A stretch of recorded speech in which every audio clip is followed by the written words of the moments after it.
আসসালামু আলাইকুম সম্মানিত দর্শক শ্রোতা। বাংলাদেশ কি এখন শুধু একটি দেশের সঙ্গে সম্পর্কের টানাপোড়েনে নেই, বরং ভারত, চীন, যুক্তরাষ্ট্র এবং অভ্যন্তরীণ রাজনীতির এক জটিল ভূ রাজনৈতিক খেলায় ঢুকে পড়েছে বাংলাদেশ। একদিকে ভারতের সঙ্গে কূটনৈতিক টানাপোড়েন, অন্যদিকে চীনের সঙ্গে বাড়ছে অর্থনৈতিক ও কৌশলগত যোগাযোগ। যুক্তরাষ্ট্র বাংলাদেশকে নিয়ে আগ্রহ দেখাচ্ছে, আর এর মাঝখানে সবচেয়ে বড় রাজনৈতিক প্রশ্ন হচ্ছে, শেখ হাসিনা কি বাংলাদেশে ফিরবেন? এই যে শেখ হাসিনা কি বাংলাদেশে ফিরবেন, এটা নিয়ে সবাই বাংলাদেশের মানুষ উদ্বিগ্ন এবং ভারত যথেষ্ট চেষ্টা করে যাচ্ছে তাকে বাংলাদেশের ভিতরে ফেরানোর জন্য। শুধু তাই নয়, দেশে কোথাও বিস্ফোরক উদ্ধার হচ্ছে, আবার জঙ্গিবাদ নিয়ে মামলা হচ্ছে, আবার রাজনৈতিক পক্ষগুলো একে অন্যের উপর দোষারোপ করছে। প্রশ্ন হচ্ছে, বাংলাদেশের সামনে আসলে কি ঘটছে? এটি কি শুধুই অভ্যন্তরীণ রাজনৈতিক অস্থিরতা, নাকি এর সঙ্গে আন্তর্জাতিক শক্তির স্বার্থ জড়িত রয়েছে? আজকের ভিডিওতে আমরা কোনো পক্ষের প্রচারণা নয়, ঘটনা, অভিযোগ এবং বাস্তবতার পার্থক্যটা বোঝার চেষ্টা করব।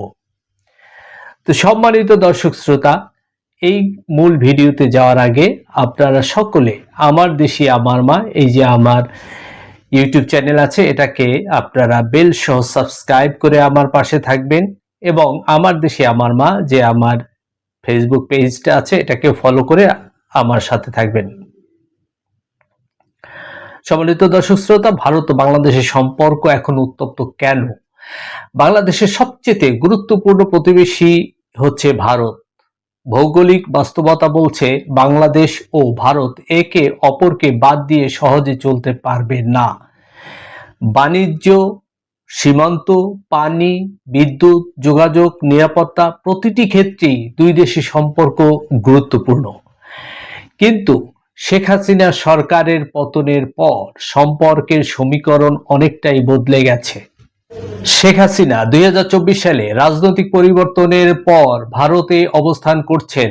তার বিরুদ্ধে বাংলাদেশে গুরুতর মামলা ও সাজা রয়েছে। সাম্প্রতিক সময়ে তিনি বাংলাদেশের ফেরার ইচ্ছা প্রকাশ করেছেন।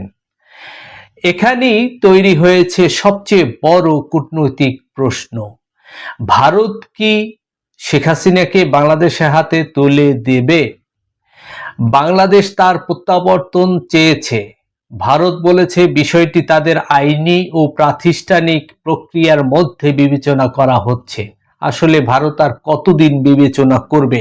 ভারতের একজন সাংবাদিকের মুখে আমি শুনেছি, তিনি বলেছেন ভারত এরকম বলতেই থাকবে যে আমরা বিবেচনার মধ্যে রেখেছি। আসলে ভারত শেখ হাসিনাকে দিবে না, এটাই বলেছিলেন সেই সাংবাদিক।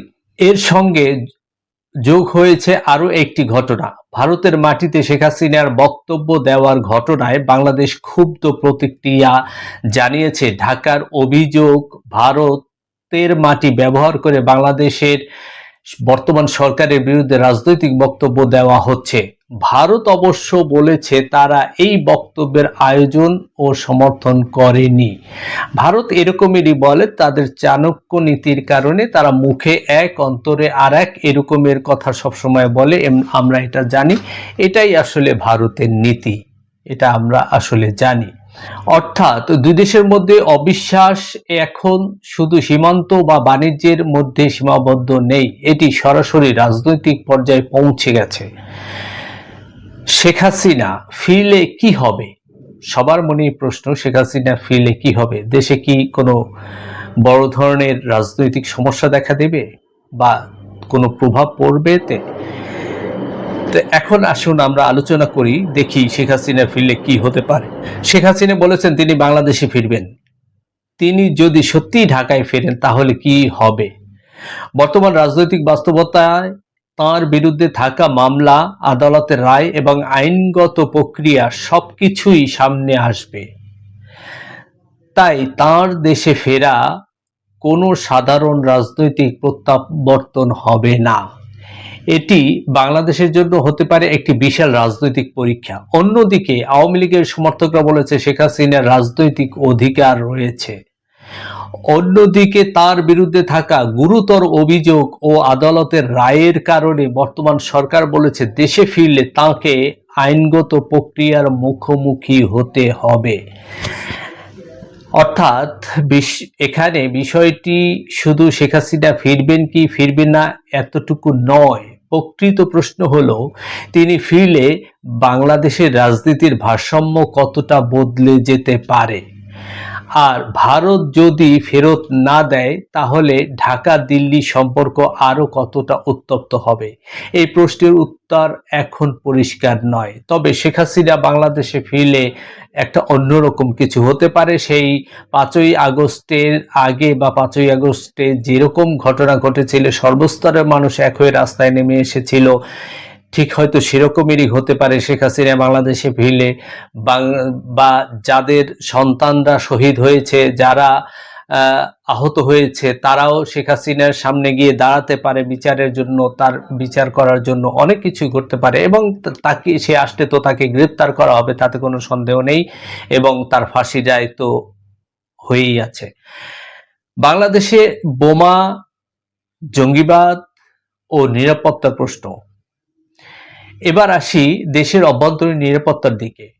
সাম্প্রতিক সময়ে বাংলাদেশে বিস্ফোরক, উদ্ধার, বোমা সদৃশ বস্তু ও জঙ্গিবাদ নিয়ে মামলা, এসব ঘটনা মানুষের মধ্যে উদ্বেগ তৈরি করেছে। সাভারে সম্প্রতি বোমা সদৃশ বস্তু ও বোমা তৈরির সরঞ্জাম উদ্ধারের খবরও এসেছে। আর এখানেই শুরু হচ্ছে রাজনৈতিক বিতর্ক। কেউ বলেছে দেশের জঙ্গিবাদ মাথাচাড়া দিয়ে উঠেছে, কেউ বলেছে এসব বিচ্ছিন্ন ঘটনা, আবার কেউ কেউ এর পিছনে বিদেশি ষড়যন্ত্রের অভিযোগ তুলেছে। আমরা যেটা জানি যে 2001 সাল থেকে 2006 সাল পর্যন্ত বিএনপি যখন ক্ষমতায় ছিল তখন এরকম সারা বাংলাদেশে শত শত বোম ব্লাস্টিং হয়েছিল, এবং পরে এটা বেরিয়ে এসেছে কারা এর সাথে জড়িত, কারা করেছে। তারা আবার সেই রকম শুরু করেছে ইতিমধ্যে বাংলাদেশের ভিতরে। তবে সেই আগের মতো সেই 2001 সাল থেকে 2006 সালে যেরকম করেছিল সেরকম আর হবে না, কারণ এখন বাংলাদেশের মানুষ অনেক সচেতন, অনেক কিছু জানে বাংলাদেশের মানুষ। আমেরিকা বনাম চীন, বাংলাদেশের দিকে কেন এত নজর?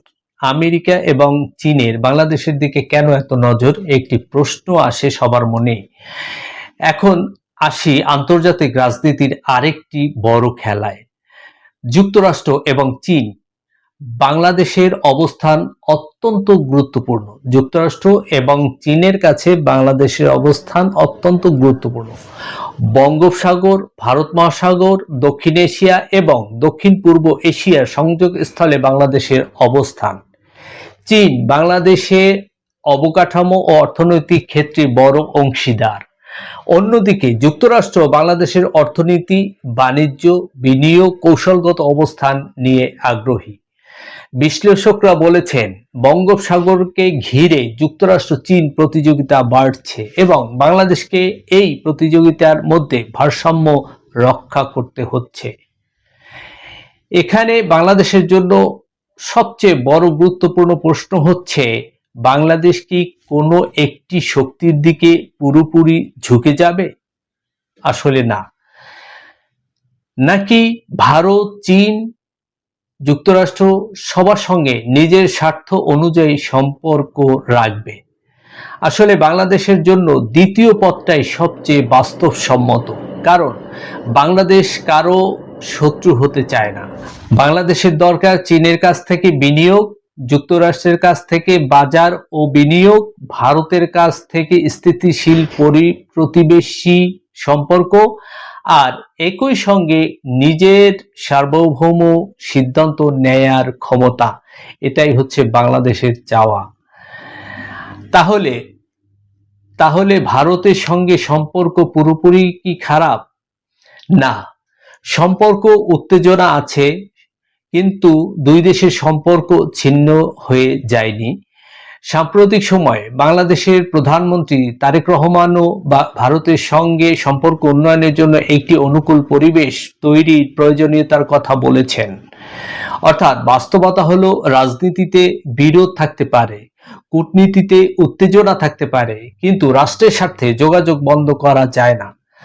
বাংলাদেশের জন্য ভারতও গুরুত্বপূর্ণ এবং ভারতের জন্য বাংলাদেশও গুরুত্বপূর্ণ। তাই প্রশ্নটা হওয়া উচিত কে কাকে হারাবে, এটা নয়। প্রশ্ন হওয়া উচিত দুই দেশ কিভাবে নিজেদের স্বার্থ রক্ষা করে স্থিতিশীল সম্পর্ক তৈরি করবে। এখানে ভারত সবসময় বাংলাদেশকে ছোট করে দেখে, ভারতের একটা দাদাগিরি ভাব আছে, তারা এটা দেখায়। কিন্তু বাংলাদেশ চায় বাংলাদেশ একটা স্বাধীন সার্বভৌম দেশ হিসেবে বাংলাদেশ ভারতের সাথে চোখে চোখ রেখে কথা বলবে, বাংলাদেশ সমমর্যাদার সম অধিকারের ভিত্তিতে কথা বলবে এবং বাংলাদেশকে একটি স্বাধীন সার্বভৌম দেশ হিসেবে ভারত বিবেচনা করবে। এরকমের একটা সম্পর্ক চায় বাংলাদেশ। বাংলাদেশের সামনে আসল চ্যালেঞ্জ, এখন বাংলাদেশের সামনে আসল চ্যালেঞ্জ কি? আজ বাংলাদেশের সামনে সবচেয়ে বড় চ্যালেঞ্জ শুধু ভারত নয়, শুধু শেখ হাসিনা নয়, শুধু জঙ্গিবাদ নয়। আসল চ্যালেঞ্জ হচ্ছে রাষ্ট্রের ভিতরে রাজনৈতিক স্থিতিশীলতা তৈরি করা এবং বাইরে একটি ভারসাম্যপূর্ণ পররাষ্ট্র নীতি বজায় রাখা। বাংলাদেশ যদি অভ্যন্তরীণভাবে দুর্বল হয়ে পড়ে, তাহলে বিদেশি শক্তিগুলো স্বাভাবিকভাবেই নিজেদের স্বার্থের সুযোগ খুঁজবে।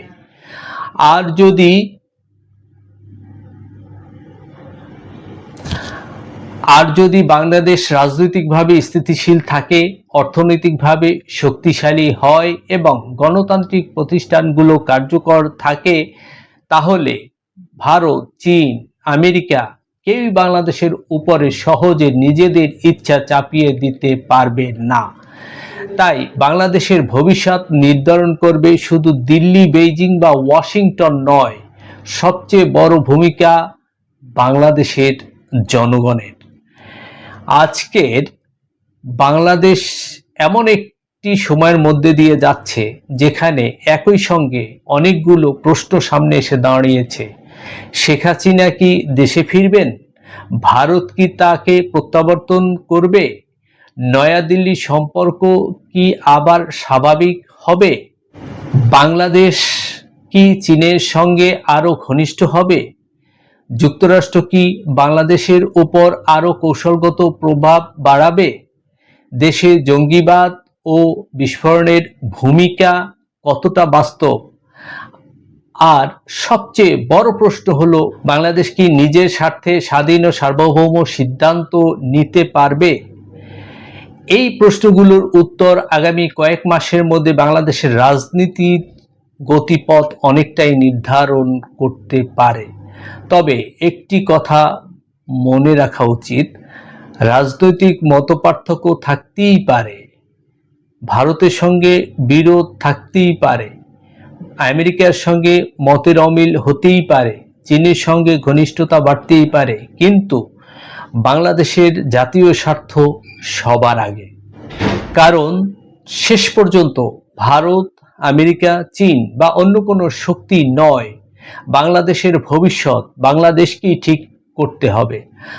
আপনার কি মনে হয় প্রিয় দর্শক শ্রোতা, আপনার কি মনে হয় শেখ হাসিনা দেশে ফিরলে বাংলাদেশের রাজনীতির কি পরিবর্তন আসতে পারে? আর ভারত, চীন, যুক্তরাষ্ট্রের মধ্যে বাংলাদেশকে কোন ধরনের ভারসাম্য পররাষ্ট্র নীতি গ্রহণ করা উচিত? আপনার মতামত কমেন্টে জানাবেন। ধন্যবাদ সবাইকে। আমি আবারও আপনাদেরকে অনুরোধ জানাচ্ছি, আমার দেশে আমার মা এই যে ইউটিউব চ্যানেল আছে সেটাকে আপনারা সবাই বেল সহ সাবস্ক্রাইব করে আমার সাথে থাকবেন এবং আমার দেশে আমার মা এই যে আমার ফেসবুক পেজ আছে সেটাকেও আপনারা সবাই ফলো করে আমার সাথে থাকবেন। ধন্যবাদ সবাইকে। আসসালামু আলাইকুম ওয়া রাহমাতুল্লাহি ওয়া বারাকাতুহু।